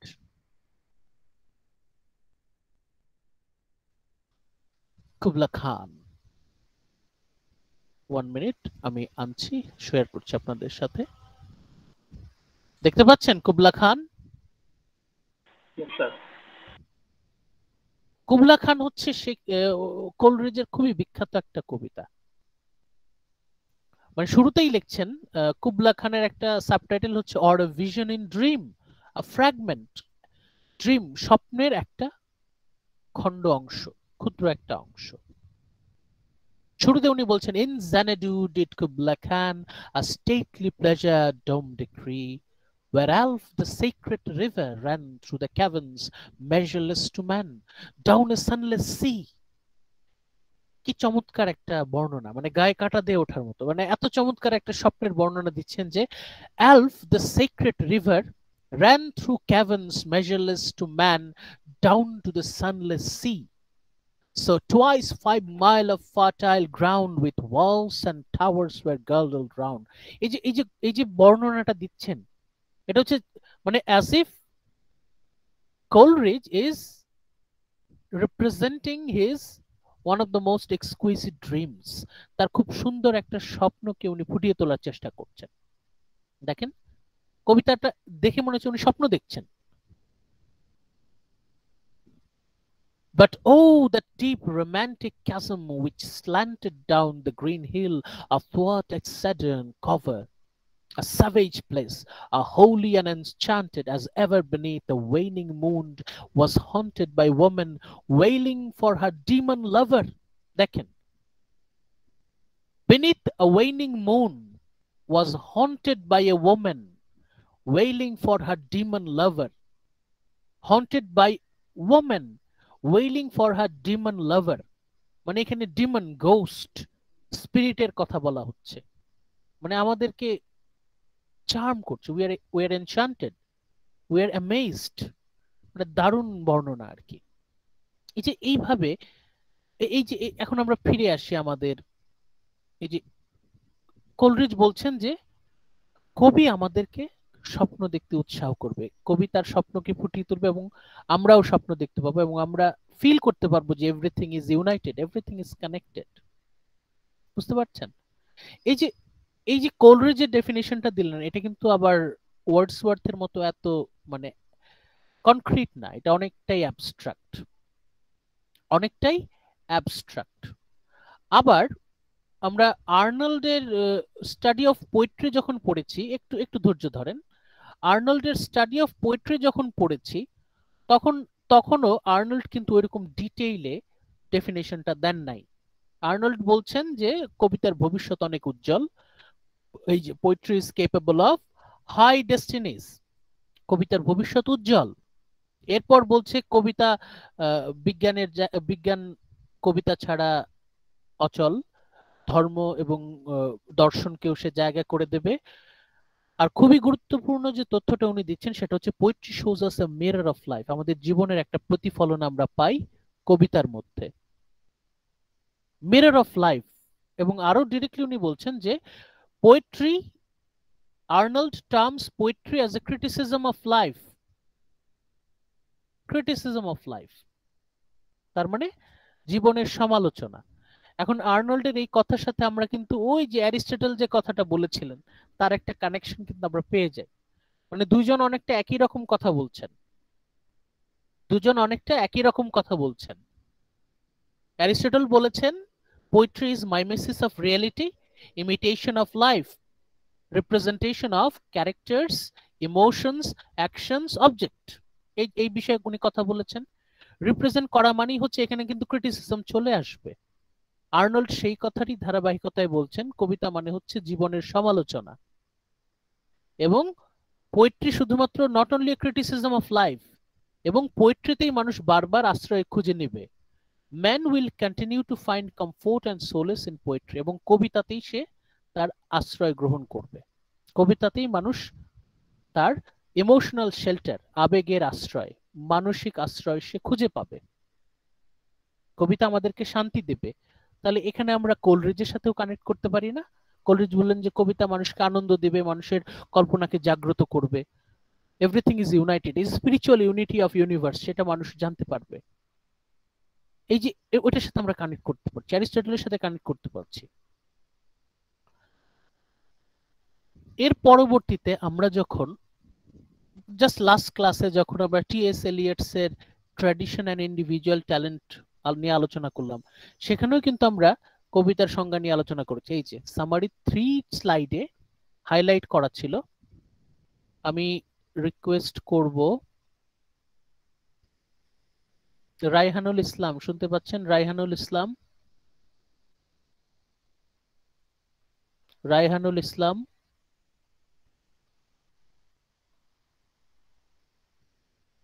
মোহাম্মদ শাখাওয়াত হোসেন খান, শাখাওয়াত, শাখাওয়াত হোসেন খান। এই যে ইয়েলো হাইলাইট করা অংশটুকু একটু পড়েন তো। Poetry is not a turning loose of emotion, এখান থেকে। Poetry is not a turning loose of emotions, but an escape from emotion. It is not the expression of personality, but an escape from personality. But of course, only those who live personality and emotion know that it means to wait to escape from these things. ওকে, আমরা একটু ব্যাখ্যা করি। কবিতা মানে আবেগ অনুভূতির লাগাম ছাড়া প্রকাশ নয়। কবিতা মানে হচ্ছে আবেগ অনুভূতি থেকে পালাতে হবে।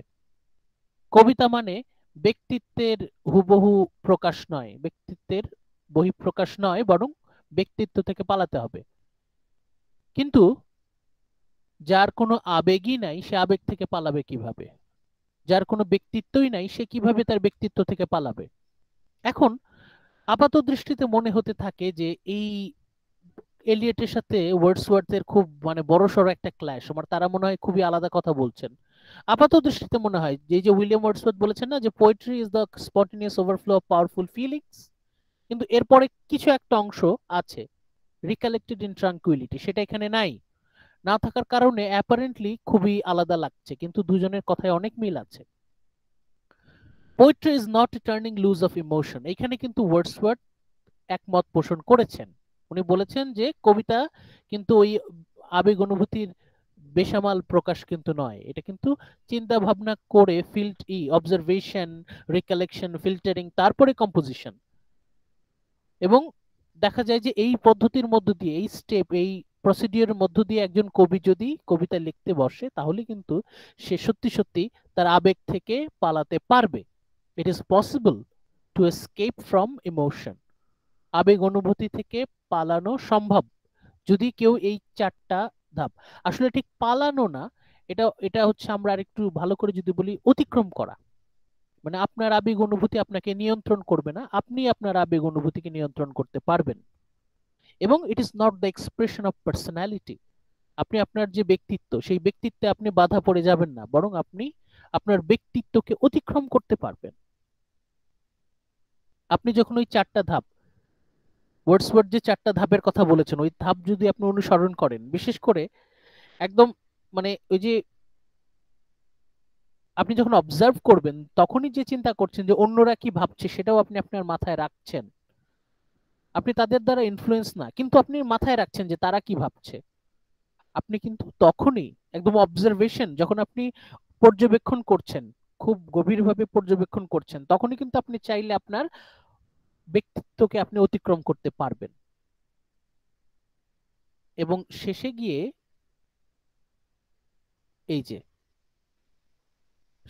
টার্লের অ্যানালিসিস আমরা দেখেছি যে এই যে Eliot stock of escape from personality, ব্যক্তিত্ব থেকে পালানো, এর মানে এই না যে সত্তা থেকে পালানো, escape from self, not to escape from self but escape into the self, মানে আমাদের সত্তায় ফিরে যাওয়া।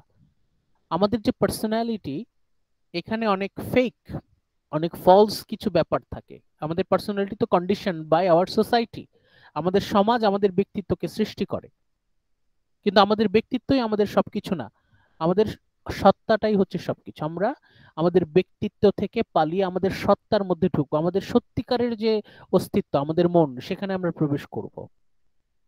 It is not a critical rejection of self altogether, আমি আমার সত্তাকে বিসর্জন দিচ্ছি না, বরং আমি আমার সত্তার কাছে ফিরে যাচ্ছি, আমি আমার মনের কাছে, আমার মনের মানুষের কাছে, আমার মনের মানুষের কাছে আমি ফিরে যাচ্ছি। আমার মনের মানুষ বাইরে থাকে না, আমার মনের মানুষ আমার ভেতরে, আমার মনের মানুষ, my persona, my self resides in me, আমার মনের গভীরে। আমার মনের মানুষের জন্য আমাকে বাইরে খোঁজাখুঁজি করতে হবে না, বাইরে খুঁজে খুঁজে হয়রান হওয়ার কোনো দরকার নাই। আমার মনের মানুষ আমার ভেতরে, এবং আমি আমার যে সারফেস পার্সোনালিটি সেটাকে অ্যাভয়েড করে আমি আমার যে সত্যিকারের যে সত্তা সেখানে আমি ফিরে আসব। এবং এই কিভাবে যাব সেটা নিয়ে আমাদের কবি টি.এস. এলিয়ট অত কথা বলেননি, হাউ টু ডু দ্যাট।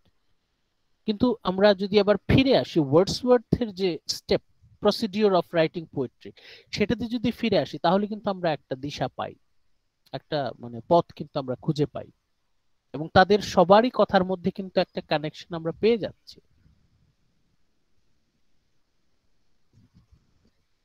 তাহলে আমাদের টি.এস. এলিয়টের মতে কবিতার সংজ্ঞা কি? Poetry is escape from emotion, poetry means escape from emotion, আবেগ থেকে পালানো, এসকেপ ফ্রম পার্সোনালিটি, কিন্তু we need to escape further into self. আমাদের এই মানে ফলস ইমোশন, ফলস পার্সোনালিটি, এই সব কিছু অতিক্রম করে, ওভারকাম করে আমাদেরকে আমাদের সত্যিকারের যে আত্মা, সত্তায়, আমাদের সোল, আমাদের স্পিরিট, সেখানে ফিরে আসতে হবে। We are not rejecting self, আমরা আমাদের সত্তাকে কিন্তু বিসর্জন দেব না, বরং আমি আমাদের সত্তার ভেতরে প্রবেশ করার চেষ্টা করব, আমাদের মনের ভেতরে। এবং সেইটাই মানে আমরা সারফেস লেভেলের পার্সোনালিটি থেকে গভীর পার্সোনালিটিতে প্রবেশ করব। আচ্ছা, এই আজকে এই পর্যন্তই থাকুক। আপনারা এই জিনিসগুলো আর কি একটু ফিল করার চেষ্টা করেন। আজকে কিন্তু আমরা বেশ মানে গুরুত্বপূর্ণ একটা কানেকশন পেয়ে গেলাম যে আমরা মিড টার্মের আগে অ্যারিস্টটল পড়েছি, মিড টার্মের পরে কিন্তু আমরা ওয়ার্ডসওয়ার্থের প্রিফেস পড়েছি, কোলরিজের বায়োগ্রাফি লিটারেরিয়ার এসেন্স নিয়ে আলোচনা করেছি, আমরা আর্নল্ডের স্টাডি অফ পোয়েট্রি, টি.এস. এলিয়টের ট্র্যাডিশন এন্ড ইন্ডিভিজুয়াল ট্যালেন্ট, আমরা কিন্তু পুরোটা কানেক্ট করে ফেলেছি। পোয়েট্রি নিয়েই তাদের মূল আলোচনা, এবং পোয়েট্রি মানে কি সবাই কিন্তু মোটামুটি একই কথাই বলছেন। এই বিষয়টা, এই যে কানেকশনটা, এটা একটু ধরার চেষ্টা করবেন। আজকে এই পর্যন্তই থাকুক। আপনারা এই নিয়ে আমরা নেক্সট ক্লাসে আবার আলোচনা করব। সবাইকে জয়েন করতে বলবেন। সবার আলোচনা আরো জরুরি, আপনাদের ডিসকাশনটা আরো বেশি জরুরি, ঠিক আছে? নেক্সট ক্লাসে কিন্তু অবশ্যই থাকতে বলবেন সবাইকে। জি স্যার। ওকে স্যার, আসসালামু আলাইকুম। আসসালামু আলাইকুম স্যার। ওয়ালাইকুম আসসালাম। আল্লাহ হাফেজ। স্যার